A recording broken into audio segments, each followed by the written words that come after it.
Ikpaiton diin sagad dagsalig ang mga residenteng lumad.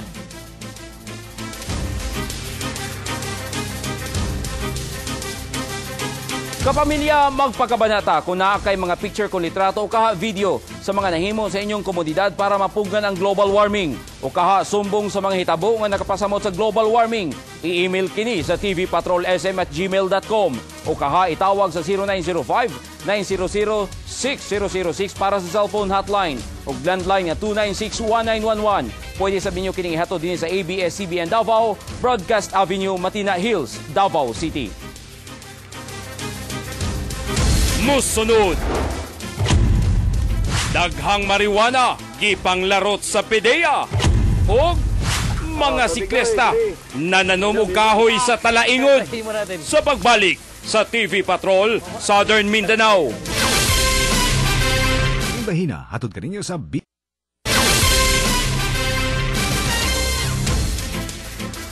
Nagkabinakbakay ang tropa sa 69 IB o mga rebuilding NPA sa Sitio Kiambao, Barangay Mapula, Paquibato District, Davao City. Nagsugod kini kaganihang alas 10:30 sa buntag. Gikumpirma ni Colonel Domingo Tutaan, Deputy Commander sa 103rd Brigade. Samaran sila Private First Class Bonifacio Realista o ang kafgo nga si Tino Bangilon. Kagahapon, ginlandmine sab ang 69 IB sa Barangay Malabog, Paquibato District, samtang nag-convoy apan walay nasamdan. It's not a purely combat operations. It is we term it as a peace and development outreach program. Gipusil patay kaganihang kadlawon ang Tulalian Detachment Commander sa Santo Tomas, Davao del Norte nga si Technical Sergeant Warlito Hopeda, sakop sa 60th IB. Nasayrang gikan nag-inom sa usa ka videokehan si Hopeda. Nasayrang naay namato nga mga lalaki sa videokehan migawas kini og namadlong, pero nasuko ang iyang gibadlong og gipusil kini. Nadakpan ang mga suspect na nailhang sila Samuel Costales, Ariel Biongan, Leo Palacio og Marvin Bostillo. Ang usa sa mga suspect nga si Ariel Biongan naigusab ni Technical Sergeant Hopeda sa iyang kamot og abaga. Agi lang siya dito nga nag-relax nga timing nga naay stoning nga nahitabo ni pasipay siya dito. Pag umanyag pasipay mo na to nga gitabangan siya sa mga suspitsado. This is purely an internal rift between the parties involved. So what we're doing right now is to determine foremost is kung if this is ISO related, but as indications would say hindi to related to any ISO matter. Dili na madayon ang biyahe sa mga nakadaog sa mutya ng Davao ngadto sa Hong Kong karong Setyembre 7. Nagapatrol, Michelle Robin. Dili na madayon ang mga nakadaog sa mutya ng Davao sa ilang goodwill tour sa Hong Kong karong Setyembre 7 hangtod 13. Ang ilang Hong Kong tour parte sa ilang premyo sa pageant ug aron makakaton sa mga best practices sa laing nasod. Siyempre, security magid ang atong primary concern sa mga bata. And at the same time, we have 2 students. We don't want to jeopardize ang ilahang schooling. Gawas niini sila sa unta ang delegado sa Davao City nga magrepresenta sa Philippine booth sa Shanghai World Expo. Pero sa closing ceremony na lang sila motambong karong Oktubre. Gikumpirma sa usa ka travel and tour operator nga naanay mga pasahero nga nagparebook sa ilang mga flights padulong Hong Kong sa kahadlok nga mainitan dito. Tungod sa hostage crisis sa Manila nga 8 ka mga turista gikan Hong Kong ang nangamatay. Gidakdakan sa pagmahay ni Ariel Casilaw sa bayan muna ang administrasyong Aquino. Para niya dili igo ang apology sa presidente. Human accountability dapat isa gina sa ensure nga ang responsible na mga ground commander or mga police officials nga kinahanglan managot sa katong mishandled situation should be presented kung unsang klaseng punishment or unsang klaseng na kanang silot nga angay pod sa mga nasayop sa maong paghandle.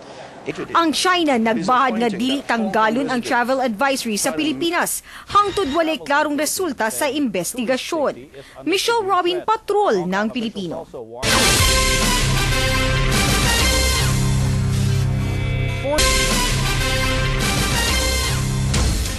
Gisaka sa Philippine Drug Enforcement Agency uban ang mga pulis ug sundalo ang usa ka bukid sa Kiblawan, Davao del Sur.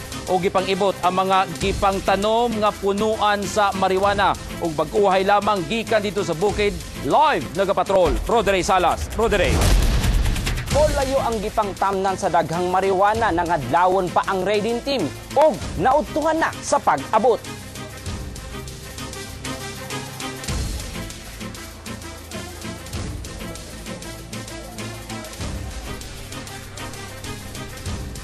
Okay, dili mo kulang sa usa ka libo nga mga punuan sa mga similya sa marijuana ang nadiskubrihan sa joint operation sa Philippine Drug Enforcement Agency 11 Kiblawan Police Davao del Sur PPO ug ang 27th Infantry Battalion kaganihang buntag sa kalasangang bahin sa sitio Datal Alyong Barangay Kimlawis, Kiblawan, Davao del Sur. Daling gipanglarot sa mga operating teams ang mga gipang tanom nga mga punuan sa marijuana.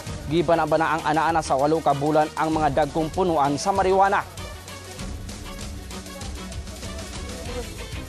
Sadyang sila ay nakipag-cooperate sa PDEA at sa pulisya at pinapakita nila na ayaw nila na itong pinagbabawal na droga.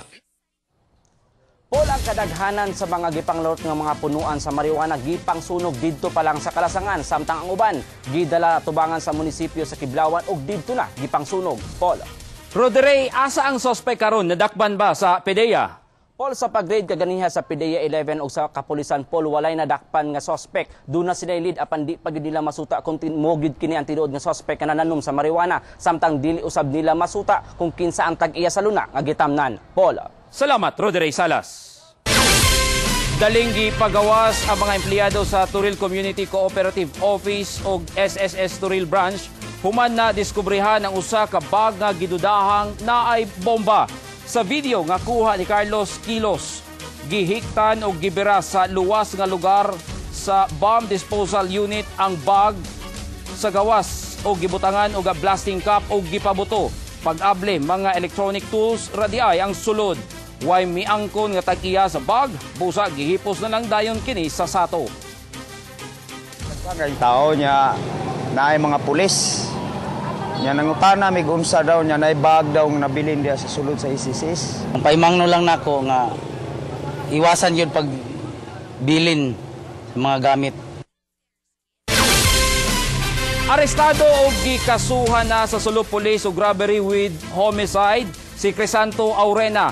Siya ang gitudlong suspect sa pagpatay ni adtong Agosto 18 sa iya mismong 73 anyos nga lola nga si Biliela Dolores Aurena nga taga Barangay Labon Sulup, Davao del Sur. Miangkon ang suspect nga siya ay nagpatay sa biktima human niya makuhai sa kwarta nga 4,000 pesos.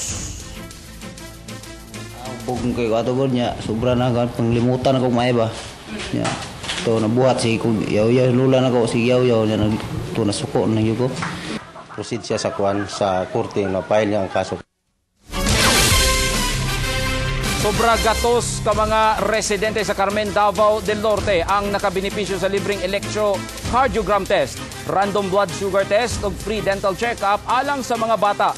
Atol sa ika-11 nga founding anniversary sa Carmen District Hospital, gipanghatagan sab og mga toothbrush ug mga toothpaste ang mga bata aron malikay sa pagkadaot sa ilang mga ngipon.